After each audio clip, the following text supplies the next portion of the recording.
cada 2 segundos, una persona se ve obligada a abandonar su país. En todo el mundo hay más de 70 millones de desplazados, una cifra sin precedentes. Una de ellas es Merian Zorrilla, ahora vive en Berlín. Todos los meses envía dinero a su país, Venezuela, para que su familia no pase hambre. Hola, hija. Hola. Hola, mi amor. Pide bendición. Bendición. ¿Cómo está mi pequeñita? Bien. Regálame un besito.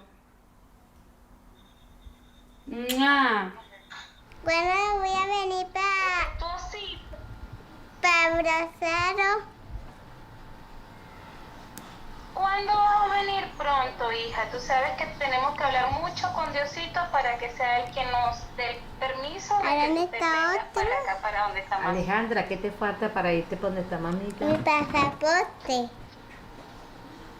Tu pasaporte, mi amor.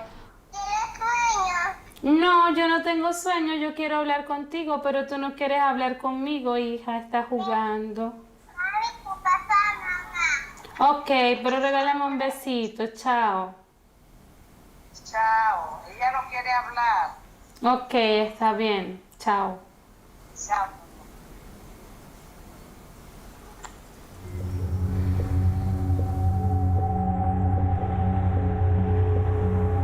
Millones de venezolanos se han ido del país debido a la pobreza, y sin embargo, bajo su suelo se encuentran las mayores reservas de petróleo conocidas en todo el mundo. Venezuela llegó a ser el país más rico de América del Sur. Ahora, su economía se ha derrumbado y sufre una de las mayores crisis migratorias de nuestros tiempos.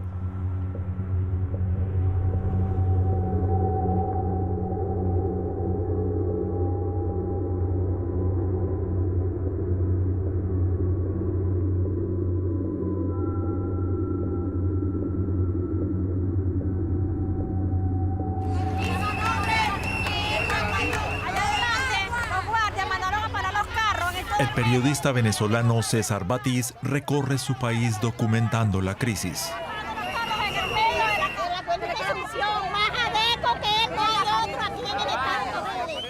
¿A usted cómo le afecta la corrupción? A mí eso me afecta mal. ¿Por qué? ¿Cómo le afecta?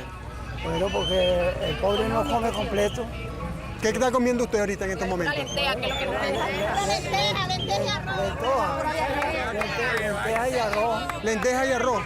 Y no come carne, en un estado productor de carne. Un kilo de carne que vale 30.000 bolívares. médico, no lo tiene. 30.000 bolívares. Carlos Javier Rivas. 30.000 bolívares por un kilo de carne, el doble de un salario mensual en Venezuela. Mucha gente está enojada y asustada. En el interior del país, lejos de la capital, Caracas, las protestas no cesan. Las fuerzas de seguridad responden con una violencia extrema. Ya murieron cientos de personas.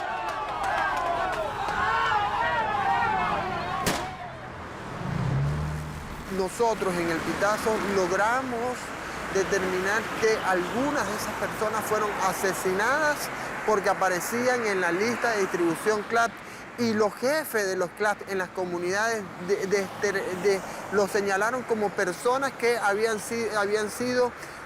que se habían manifestado en contra del gobierno. Esto es muy grave. Es decir, esa lista no es solo el control social a través de la comida, del estómago, sino el control social para tener el dominio e identificar quiénes están a favor o en contra del gobierno de Maduro.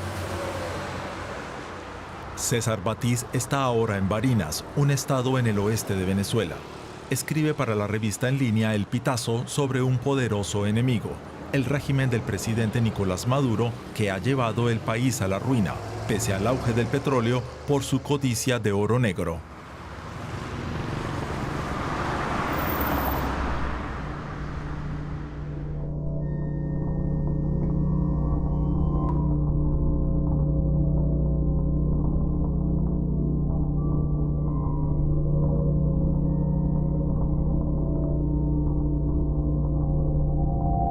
La refinería de petróleo Puerto de la Cruz, 5 horas al este de Caracas. La riqueza de recursos de Venezuela se ha convertido en la maldición del país y lo ha sumido en la corrupción. no es un caso excepcional. Otros países ricos en petróleo como Nigeria, Angola y Sudán también están gobernados por élites corruptas, mientras que la mayoría de la población vive en una pobreza extrema. La corrupción y la mala gestión son las principales causas de la emigración en todo el mundo. Los países de los que más gente huye ocupan los primeros 10 puestos del índice de corrupción de Transparencia Internacional, entre ellos Afganistán, Siria, Sudán del Sur y Somalia. Sin embargo, la magnitud de la crisis en Venezuela no tiene parangón. Aquí siempre hubo pobreza, pero cuando el precio del crudo era elevado, el entonces presidente Hugo Chávez lanzó amplios programas sociales. A pesar de la entrada de petrodólares, el país se endeudó. El dinero se gastaba sin mesura y grandes sumas desaparecieron por la corrupción. La caída del precio del petróleo en 2014 fue el golpe final.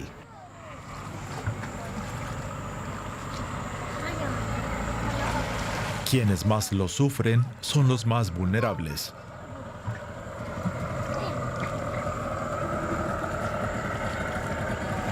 Por ejemplo, Mirle Quijada vive con sus 7 hijos en un barrio marginal en la costa caribeña de Venezuela.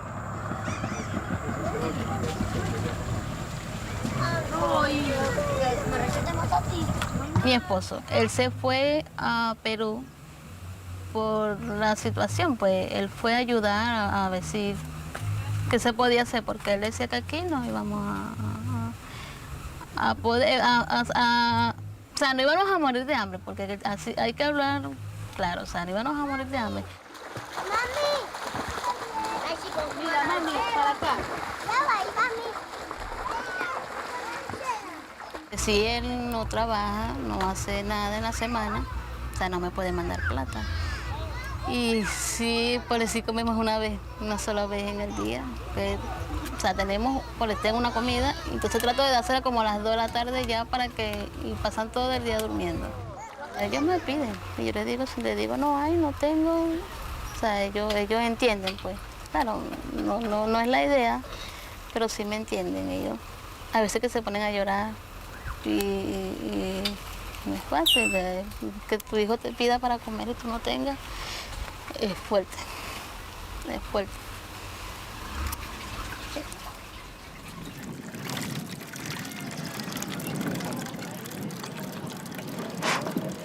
Mamá. La FAO ha advertido de que en Venezuela podría desatarse una hambruna. Los hijos de Mirle llevan meses sin ir a la escuela, al igual que muchos otros niños venezolanos, porque no pueden permitirse pagar el billete del autobús.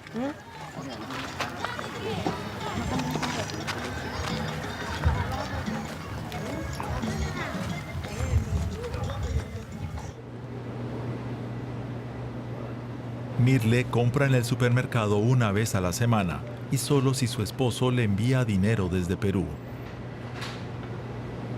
Incluso así, solo le alcanza para lo más básico. No todos los venezolanos se pueden permitir comprar comida. En realidad, solo aquellos que tienen familiares en el extranjero.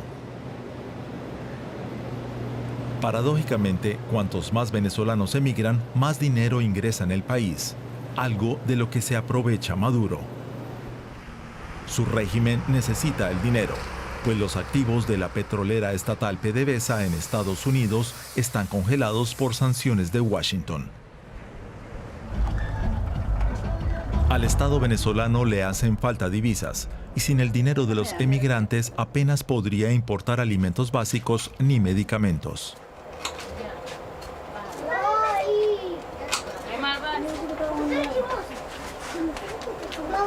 Te va a picar.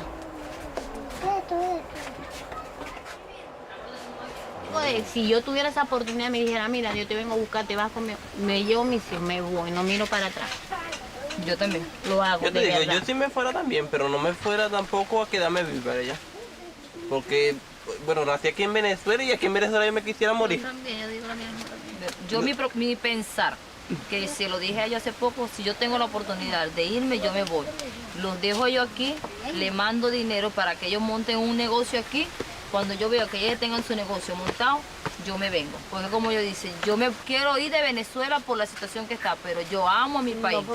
Lo amo porque aquí nací, aquí viví, aquí están mis hijos, aquí por mi eso, familia. por la situación, Pero muchos se quieren, bueno, yo por mi parte me quiero ir por la situación que en verdad estamos viviendo, por las cosas que están pasando. Porque ahorita si tú con 100.000 bolívares no te compras, no logras comprar ni siquiera una harina, un arroz y un espagueti. Entonces a mí me dicen, no, que tú con 100 pesos en Colombia compras, haces requete mercado. Entonces, oye, mi sobrina le manda mensaje, mi sobrina dice que ella, lo que tú te comes aquí, un mango, aquí, que para tú comerte un mango tienes que comprarlo. Allá se come la manzana que por la mitad y tienen que botarla en Perú. Ay, que el pollo se lo comen. Ella dice que ya está hasta aquí de tanto comer pollo en Colombia, mi otra sobrina.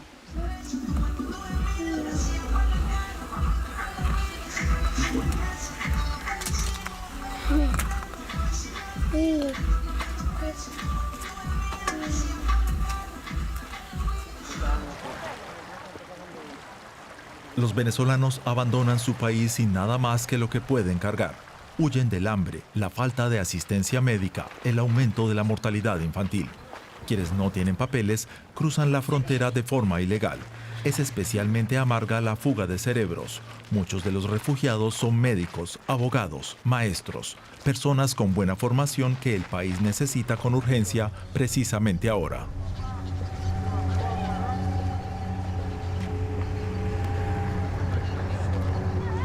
Solo entre enero y junio de 2019 abandonaron su país 4 millones de venezolanos, de un total de 30 millones.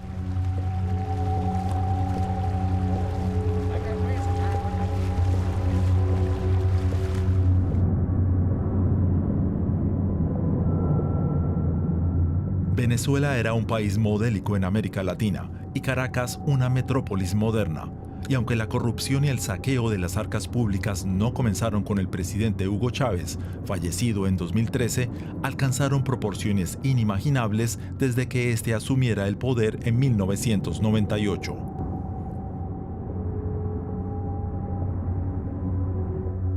Pocos saben tanto de esta cuestión como Rafael Ramírez. Fue ministro de Petróleo y Minería bajo el gobierno de Chávez y al mismo tiempo presidente de la poderosa petrolera estatal PDVSA. Él movía los hilos y dominó el imperio del crudo hasta que Maduro lo hizo caer en desgracia. Durante años, su lealtad a Chávez le dio al presidente acceso directo a los petrodólares, sin supervisión del Parlamento. Por primera vez en la historia del país, un presidente disponía sin control de los réditos del petróleo. Una parte se destinó a programas sociales, pero miles de millones desaparecieron en cuentas privadas. Hoy RR, como lo llaman amigos y enemigos, vive escondido en el exilio. Mis estimaciones han sido 700.000 millones de dólares. ¿En qué periodo? En 10 años, en mis 10 años, en los míos, porque es la cuenta que yo tengo. 480.000 del tema de ingreso fiscal más los ingresos propios de PDVSA, podríamos llegar a 700.000 millones. Como sea, la gran pregunta es, ¿qué hizo el Estado venezolano con esa cantidad de dinero? Es la gran pregunta, ¿no? Esa gran pregunta también se la hace César Batiz. Su labor investigativa lo lleva a Colombia. Allí se encuentra un 25% de los refugiados del país, más de 1 millón de personas.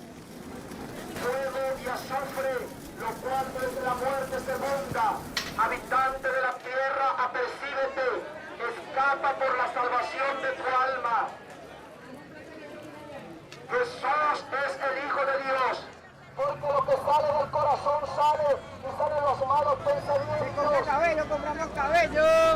Salen los homicidios, salen los hurtos, sale la fornicación, el adulterio.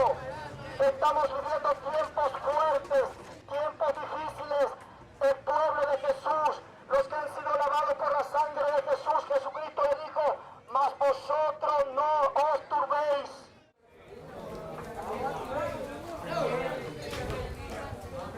A veces el gobierno venezolano cierra temporalmente el paso fronterizo.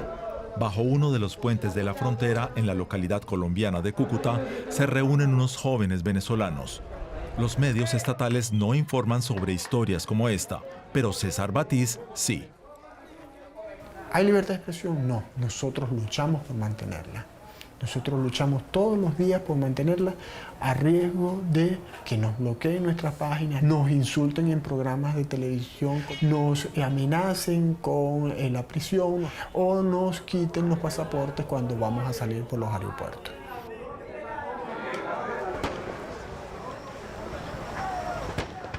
La rabia termina estallando. Los jóvenes se enfrascan en refriegas desesperadas con las fuerzas de seguridad de Maduro. Piedras contra gases lacrimógenos y balas de goma.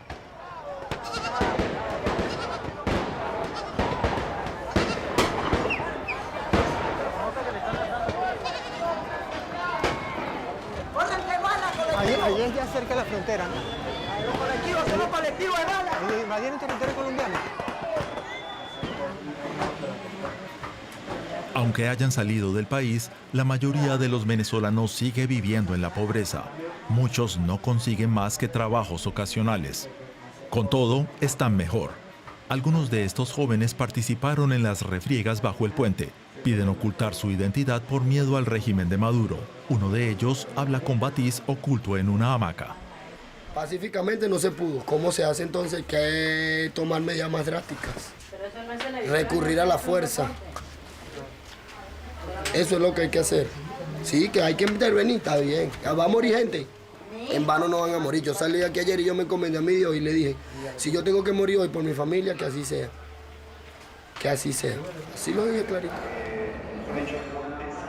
En Colombia, Batiz tiene la oportunidad de hablar con opositores al régimen de Maduro. Son fuentes clave, exiliados que conocen el sistema desde dentro, como un antiguo amigo cercano de la familia Chávez, Wilmer Azuaje. La persecución continua comienza desde el primer día que yo llevo las pruebas de corrupción a la Asamblea Nacional de la familia del presidente Chávez. Más de 30 fincas que nosotros denunciamos en aquella oportunidad y la llevamos para la Asamblea Nacional en la Comisión de Contraloría. De ahí es donde nace no solamente la cárcel en 2010, también la persecución hacia mi familia, donde un hermano mío fallece en el 2009. ¿Fallece cómo? A tiros, eso fue noticia. ¿Fue asesinado? Fue asesinado. Bueno, ya llevo 100 y pico de días acá en el SEBIN, con torturas psicológicas y físicas, donde el fiscal general de la República, Tarek, no se ha pronunciado por mi caso, donde he vivido maltratos, he tenido cortaduras fuertes. Wilmer Azuaje fue encarcelado en 2017. Pasó más de un año en prisión como uno de los incontables prisioneros políticos. Y eso a pesar de que entonces era diputado de la oposición en el Parlamento. Como otros 30 diputados, tras ser liberado, Azuaje no tuvo más opción que exiliarse. Este video fue grabado por guardias de la prisión, que se lo enviaron a la familia de Azuaje para ayudarlo. No todos los funcionarios son fieles a Maduro. ¿Qué se evidencia ahí? Cuando una persona es secuestrada, perseguida, en 2 oportunidades metido preso, una persecución. ¿Por qué? Bueno, por haber denunciado la verdad al mundo de la corrupción de la familia Chávez. Venezuela es un estado criminal y como un estado criminal tiene una sociedad de cómplices. Y en esa sociedad de cómplices han repartido complicidades y oportunidades de actos de corrupción entre muchos funcionarios civiles y militares.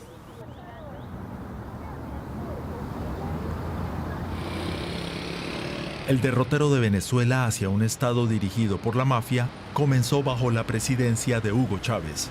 Su política económica abrió de par en par las puertas a la corrupción epidémica. El control de divisas fue uno de los métodos más refinados para saquear las arcas públicas. La élite corrupta de Venezuela aprovechó la ocasión para acceder a dólares subvencionados públicamente a través del Banco Central. Estos dólares se vendieron luego en el mercado negro con un enorme margen de beneficio o se quedaron directamente en cuentas en el extranjero. La corrupción de las estructuras administrativas permitió jugadas como esta. Así es como ingentes sumas de dinero público acabaron en cuentas privadas.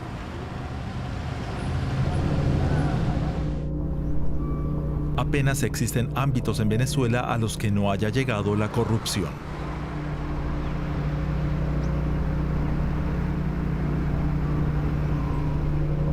En el caso eléctrico, y lo voy a hacer de forma esquemática. 1. Juegas a que se deteriore el sistema eléctrico. 2. Provocas te dictas una emergencia eléctrica. 3. Esa emergencia eléctrica te da paso a que contrates sin licitación. 4. Esa posibilidad de que contrates sin licitación te da la oportunidad de que contrates a los amigos. 5. Eso de contratar a los amigos sin licitación te da la oportunidad de pagar con sobreprecio. 6. Eso también te da la oportunidad de comprar chatarra en vez de comprar equipos nuevos. 7. La consecuencia de esto es que hay gente que ha muerto porque no hay servicio eléctrico en los hospitales.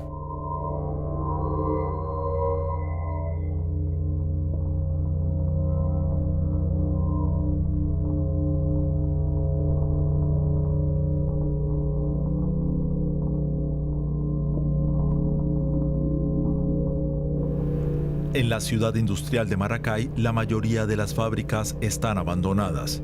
Menos del 20% de las fábricas del país siguen operativas. La industria está en ruinas. Chávez lanzó programas de expropiación a gran escala y, a la vez, el gobierno importó masivamente mercancías con la subvención de los petrodólares, en lugar de estimular el sector privado.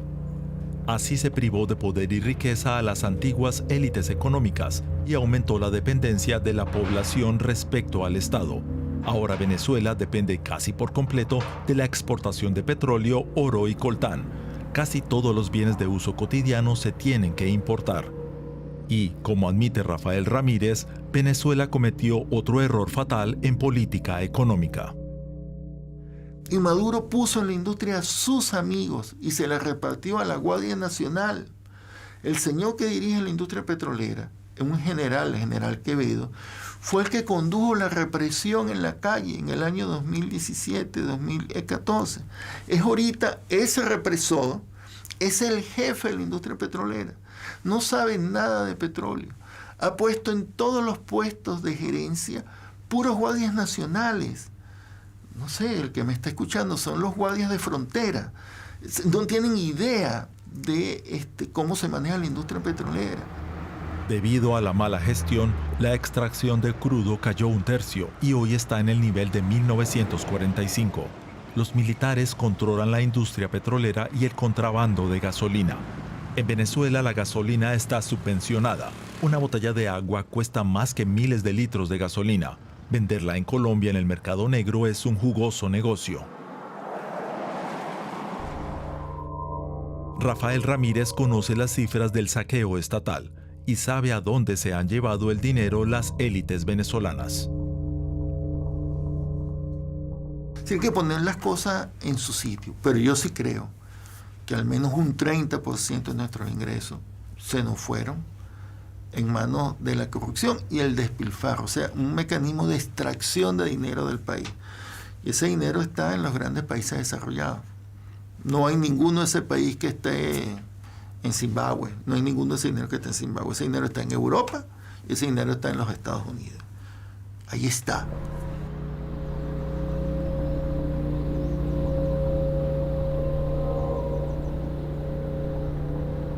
Un perverso sistema de terrorismo de Estado apuntala al régimen en el poder.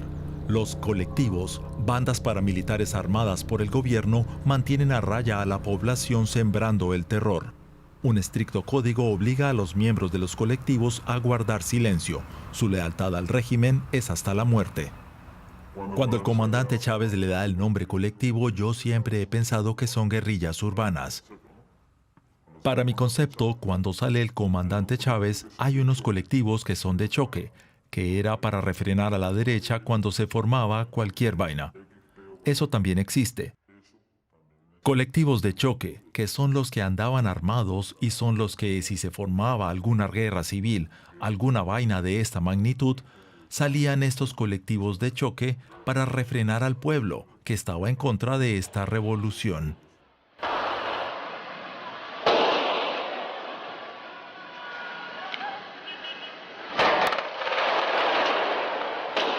El colectivo se creó para que si alguien vende arroz en 15.000 bolívares, decomisárselo y vendérselo al pueblo al precio justo, o incluso regalárselo, porque el colectivo tenía que haber sido como un Robin Hood. Quítale al que tiene y dale al que lo necesita. En Venezuela hay cada vez menos apoyo a Maduro, no así entre los miembros de los colectivos, que siguen defendiendo la revolución socialista que Hugo Chávez proclamó en 1998. Para levantar al país ahorita se necesita primero apartar a los que están robando, al mismo gabinete, a los mismos del gobierno que están haciendo lo malo, o meterlos presos, o como hacía el hermano de Fidel Castro, matarlos, meterlos en el paredón, porque en realidad no se puede construir un país donde por un lado tiene un hueco que se está yendo todo. Dólares, riquezas, plata, comida, todo se está yendo por este hueco. Entonces no estamos haciendo nada. Claro, hay un hombre que le quiere echar bolas, porque Maduro puede ser no, el loco le está echando bolas. Pero como este hombre que ni siquiera nadie le para bolas, porque cuando él da un mandato, da una orden, por este lado hacen lo que les da la gana. ¿Cómo levantar un país?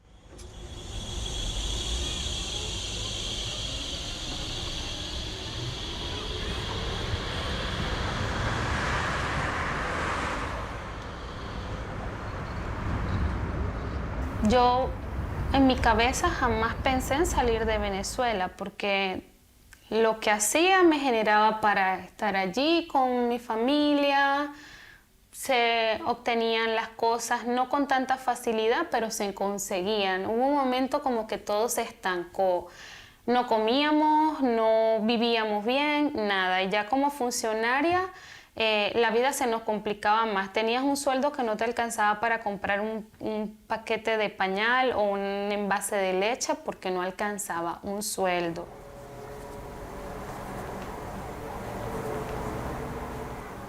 Merian Zorrilla también formaba parte de la estructura de represión. Perteneció a una de las unidades especiales más temidas de la policía venezolana. Las FAE se consideran escuadrones de la muerte, que según un informe de la ONU llevaron a cabo miles de ejecuciones extrajudiciales. Entre sus víctimas había delincuentes, pero también ciudadanos que no habían hecho más que participar en protestas contra el gobierno. Merian fue reclutada tras finalizar sus estudios sin saber exactamente dónde se estaba metiendo. Tras 12 meses en las FAES, quiso dejar de formar parte del sistema y salir de esta unidad especial, porque fue testigo de una ejecución extrajudicial.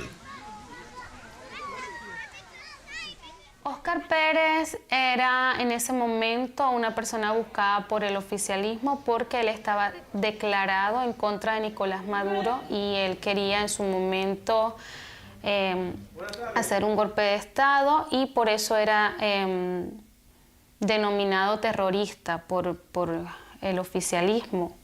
El policía de élite Óscar Pérez secuestró un helicóptero militar y lanzó 2 granadas y munición sobre el edificio del Tribunal Supremo.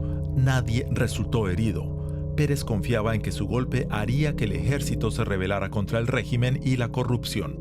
Pero nadie siguió su llamado a un golpe de Estado contra Maduro.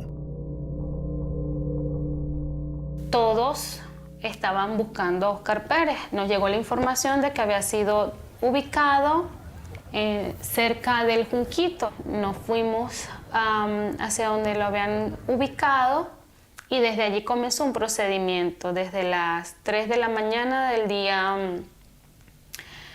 14 de enero del 2018. Mayor, aquí estoy. Óscar Pérez. Como miembro de las FAES, Merian presenció el momento en que Pérez fue localizado.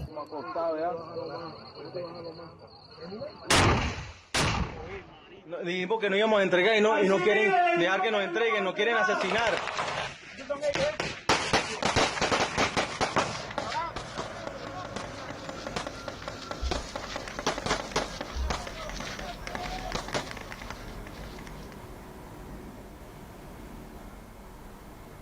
justo ese día es cuando yo decido que allí no pertenezco.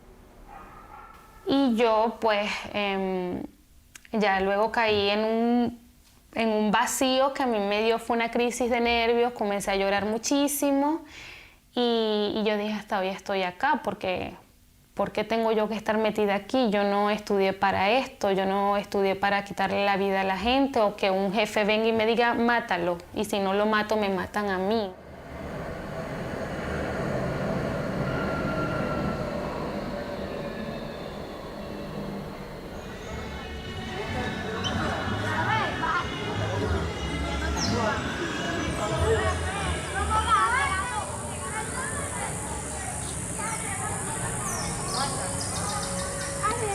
Dejar a su hija Alejandra con sus padres en Venezuela es el precio que Merian tuvo que pagar para proteger su vida.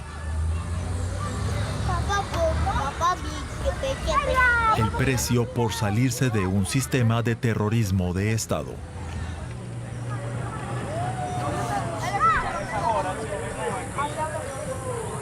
Cuando tú dejas la institución, tú tienes información, tú puedes de pronto denunciar a las personas con las que trabajaste y ellos no se arriesgan. Por lo general, las personas que salen de la institución, específicamente el FAES, tienen o que salir de Venezuela o sabe que su muerte le espera.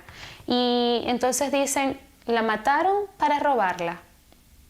Cuando ella toma su decisión, ella estaba haciendo todas sus cosas sin decirnos nada porque justo yo no podía en esos momentos atender a la bebé por mi enfermedad.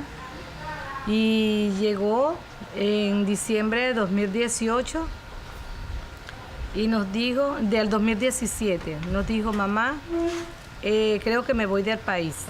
Y yo le digo, no, tú estás loca, ¿cómo tú me dejas con la bebé? Nos sentó a los dos y nos dijo, ven, me voy por un tiempo, dejo la niña con ustedes, ¿por qué? Porque yo aquí no estoy haciendo nada, con dos profesiones, no hago nada, viendo la situación que estamos viviendo. En cambio, si yo me voy, los voy a ayudar desde allá. Bueno, pues al comer y comemos comida, vamos para la Plaza Bella, mami. Yo a mi mamá le mando cada 15 días o cada semana, depende, porque a veces tienen situaciones allá que ellos tampoco se las planifican, entonces tienen que comprar medicamentos, los medicamentos son muy costosos, pero cuando todo va normal y solo es para la comida y los gastos del colegio de la niña, pues cada 15 días les estoy enviando dinero.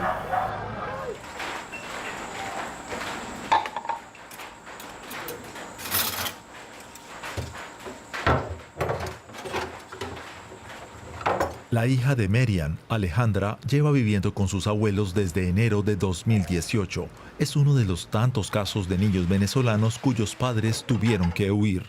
Como Alejandra no tiene pasaporte y en Venezuela ahora mismo es complicado conseguir papeles, Merian no puede llevarse a su hija a Alemania.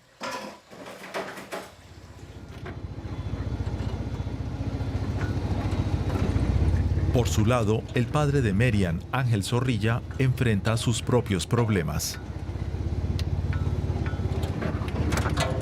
Trabajo como agricultor productor de coco y copra, que es el derivado del coco. Ya no están cobrando vacunas a todos los productores de la zona. Y con la amenaza de que no podemos entrar ahora a las haciendas. Entonces esto nos está llevando a que no podamos meternos en las haciendas, pues, y entonces abandonarlas en su totalidad. Y entonces, bueno, estamos en la economía, eso nos afectó porque ¿cómo traemos el pan ahora diario para el hogar si no tenemos donde producir? Las bandas criminales son las que cosechan sus cocos. Venden en Colombia camiones repletos porque allí se paga más por ellos. Ellos me hablan de la guerrilla, porque ellos incluso cuando me hicieron la llamada me hablaron, me dijo, yo soy hablaron de un rango político y somos de la FARC, dijeron. Me dijeron, no vas a seguir hablando, entonces atente a la consecuencia. Le dije, dale, yo nací para morir.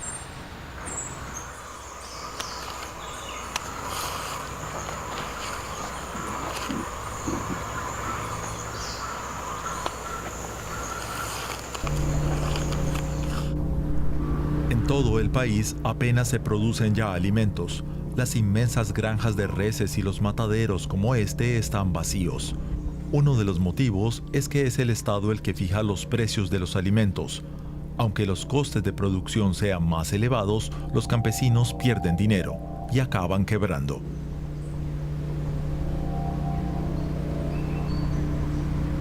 La producción propia se sustituyó por la importación de alimentos baratos subvencionados por el Estado. Este sistema funcionó mientras el precio del crudo era alto. Cuando cayó, llegó la escasez de alimentos.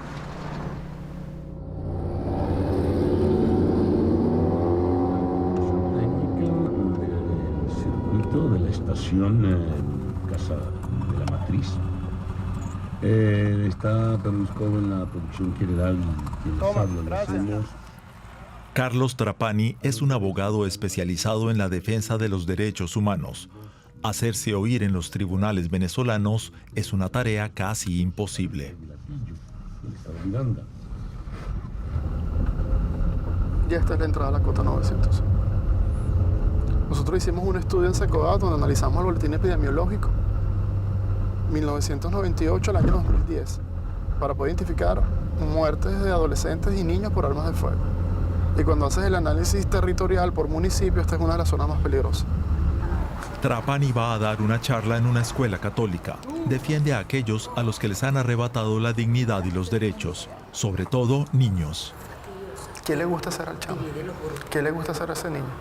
Pintura, música, arte. ¿Qué le gusta hacer? Así él tenga como un plan especial. Si le gusta pintar, cantar, dibujar, plastilina, por ahí es la vida. Está bien, está bien. Mira, empezamos, somos lo que estamos.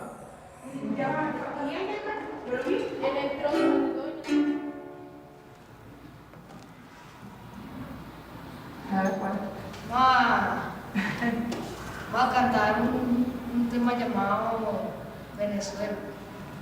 Para todos esos venezolanos. Y como no he llorado, entonces me la vas a lanzar al final. Claro.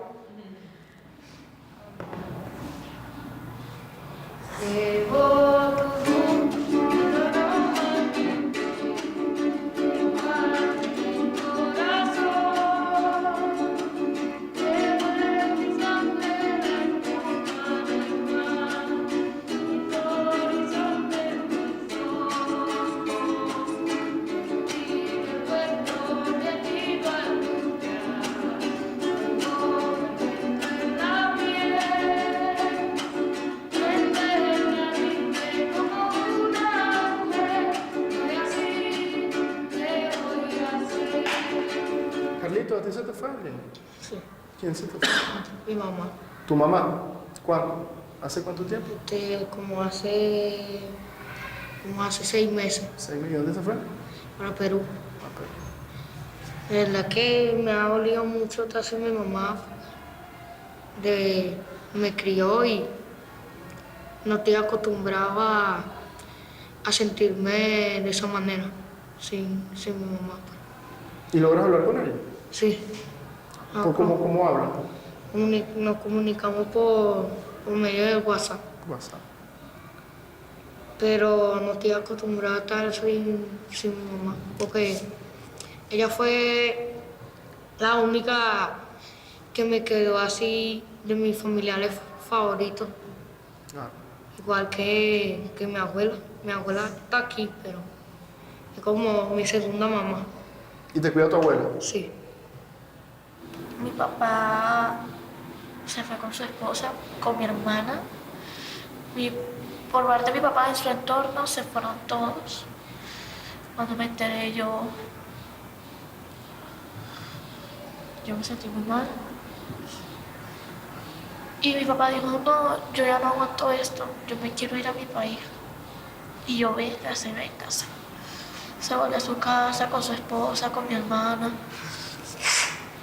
Y mi hermano quedó allá.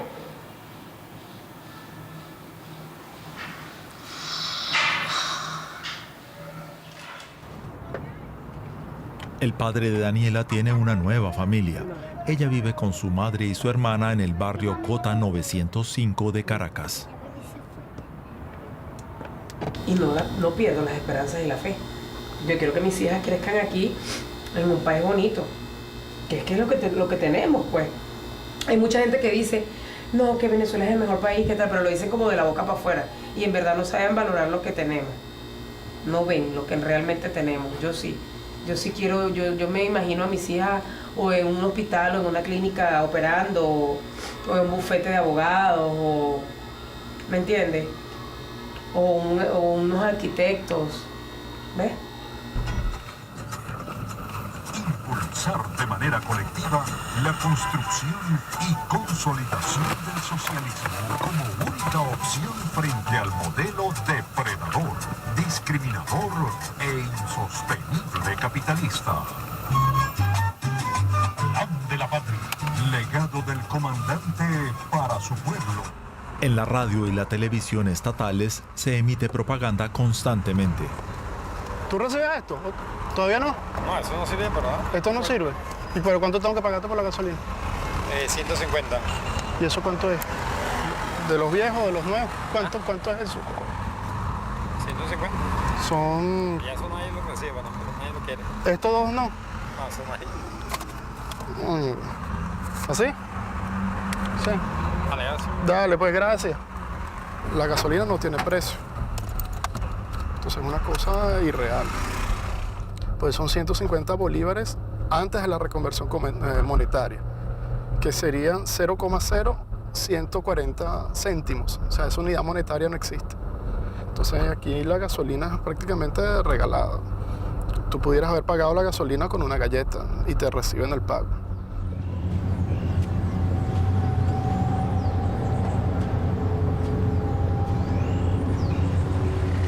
A las puertas de los bancos se extienden largas filas. Solo se puede sacar una cantidad limitada de dinero en efectivo, $0,5 a la semana.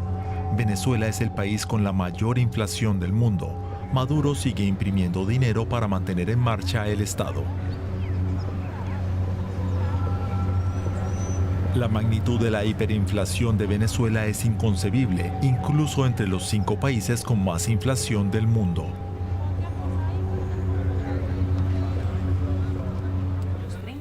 Trabajos. Busca más información en Trapani da una entrevista a una radio privada. Quedan muy pocos medios de comunicación independientes. El gobierno controla la mayoría. Trapani expresa críticas con cautela. No es cierto que todos los problemas de la infancia es por un bloqueo. Los problemas de la infancia tienen muchos años. Y yo doy una fecha de quiebre de 2007. Pero si analizamos las cifras de mortalidad infantil desde una perspectiva histórica, vemos cómo año a año esa cifra de mortalidad se ha ido incrementando cuando no había sanciones. Cuando hablas de mortalidad infantil, hablas de, o sea, ¿quieres decir de nacimiento o niños que ya tenían 5, 6, 7, 8 años? Y no, cuando hablamos, los únicos datos oficiales fue el boletín epidemiológico del año 2016, donde, bueno, se dieron cifras de muerte neonatal, niños menores de 1 año. Entonces, hablaban más de 11.466 casos de niños menores de 1 año que murieron por causas prevenibles. 2016, no había sanciones. Y cuando analizamos la cifra histórica de muertes violentas por arma de fuego, no había sanciones. Cuando hablamos de los problemas, por ejemplo, del Hospital Psiquiátrico de Caracas, en el servicio de medicina adolescente, ahí no había sanciones. Cuando hablamos, por ejemplo, de desde cuando no hay tomógrafo en el Hospital JM de los Ríos, ahí no había sanciones. Entonces, no es cierto que las sanciones es la causa de los problemas. Durante mucho tiempo, el régimen de Maduro negó que hubiera una crisis. Desde que Estados Unidos impuso sanciones contra Venezuela, el gobierno no habla de otra cosa. Carlos Trapani sigue un discurso del fiscal general del Estado en la televisión pública. Vamos a entrar de lleno en el tema de la corrupción, porque el dinero que le está robando al Estado hace que Pedro Pérez, que María Rodríguez, que Juan Rodríguez, que Boris Castellano, que fulano y fulano no coman en un día, no consigan medicina y produzca la crisis que ha tenido Venezuela a partir de este tipo de actuación, que se suma ahora al bloqueo criminal del cual tú me reseñabas, asesino, ¿verdad?, que ha provocado 40.000 muertes en los últimos meses, ¿verdad?, porque no nos permiten adquirir medicina para enfermedades gravísimas y crónicas, nos pagan cuentas bancarias en el extranjero, nos roban el oro, tú mencionabas el siglo, eso es un robo a mano armada. Carlos no se plantea irse del país. quiere estar al lado de su familia. Además, trata de lograr que el país cambie, aunque a menudo le parece una tarea imposible.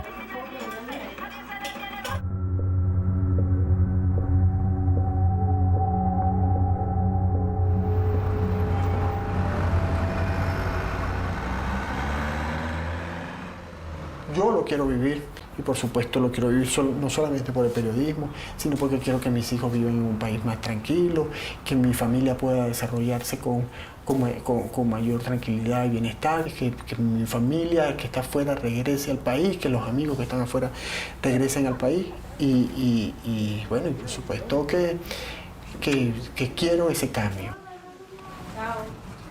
Muchos periodistas críticos con el régimen tuvieron que exiliarse. Pero hasta ahora, el gobierno ha dejado tranquilo a César Batiz. Petrolera, energética, petroquímica, gasífera, social, nada ni nadie podrá echar atrás ya lo que hemos venido construyendo. Lo que hemos venido construyendo, que como sabemos es absolutamente vital para conformar un mundo nuevo. Ese mundo nuevo, bueno, lo hemos llamado de muchas maneras. Una de ellas, muy común, es llamar al mundo nuevo el mundo pluripolar. Ya no será el bipolar, ya no será el unipolar, no, el mundo pluripolar. El sueño de un mundo pluripolar ya se ha hecho realidad, pero probablemente no en la forma en que se lo imaginaba Chávez. Hoy, Venezuela es un peón de los intereses internacionales. En febrero de 2019, Estados Unidos anunció la entrega de ayuda humanitaria a Venezuela. César Batiz fue testigo de lo que ocurrió. Los primeros camiones fueron recibidos con euforia, pero su paso por el puente fronterizo no tardó en convertirse en una batalla propagandística de imágenes. El gobierno de Maduro cerró la frontera y camiones llenos de alimentos y medicinas se quedaron fuera del país. Los manifestantes y las fuerzas de seguridad de Venezuela se enfrentaron y 2 de los camiones acabaron en llamas. Ninguno llegó a entrar en Venezuela.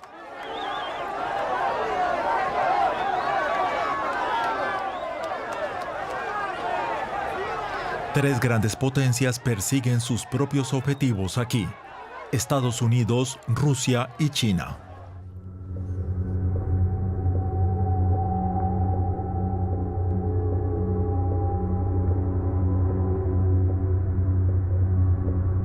Maduro y sus secuaces, y algunos en este órgano, dicen que entregar asistencia humanitaria es un show político y una manera de cubrir la intervención militar. Pero está muy claro, solo el régimen de Maduro está utilizando la violencia. Y aquí se ha presentado, Mario, un contrapunteo entre Estados Unidos y Rusia a propósito de la situación en Venezuela. Ha hablado... El control de Venezuela, al igual que ocurre con Siria y Ucrania, brinda ventajas estratégicas. Son países en los que colisionan de lleno intereses geopolíticos y de seguridad, sobre todo para Estados Unidos y Rusia. Sin la ayuda de Rusia, el régimen de Maduro ya habría colapsado. A este tablero se suma China, que mantiene estrechas relaciones comerciales con Venezuela y ansía acceder a los inconmensurables recursos del país. Venezuela es una ficha en un juego global de póker. Hablé con Putin, fui a China, hablé con el presidente Rouhani de Irán, hablé con el presidente Bouteflika de Argelia, hablé con los países del Golfo, porque yo sabía que el tema petrolero, bueno, yo estuve 12 años atendiendo reuniones de la OPEP, conocí al ministro Al-Naimi, conocí a todos los ministros de petróleo. Yo sabía que más allá de la producción del fracking en los Estados Unidos, el problema que iba a torpedear la unidad de la OPEP era la confrontación a muerte entre los países, las monarquías del Golfo e Irán, y entre los países del Golfo y Rusia. Los muertos los estaban poniendo los libios, los muertos los estaban poniendo los sirios. Es decir, se había movido el tablero político, geopolítico en el norte de Europa, del norte de África, en el área mediterránea, y el petróleo es un factor fundamental. Y yo le decía a Maduro, mira, el precio va a caer. Sí, porque el fracking... No, esto no tiene nada que ver con el fracking, esto tiene que ver porque allá se están matando. Y derrumbar el precio del petróleo es una estrategia de la monarquía del Golfo para debilitar a Irán y para debilitar a Rusia. Tienes que entender eso. No hizo nada. Y, naturalmente, los habitantes de los países en los que se libran las luchas de intereses geopolíticos, como Venezuela, quedan abandonados a su suerte. Y así, millones de personas seguirán viéndose obligadas a huir de su país para tratar de sobrevivir. ¿Aló?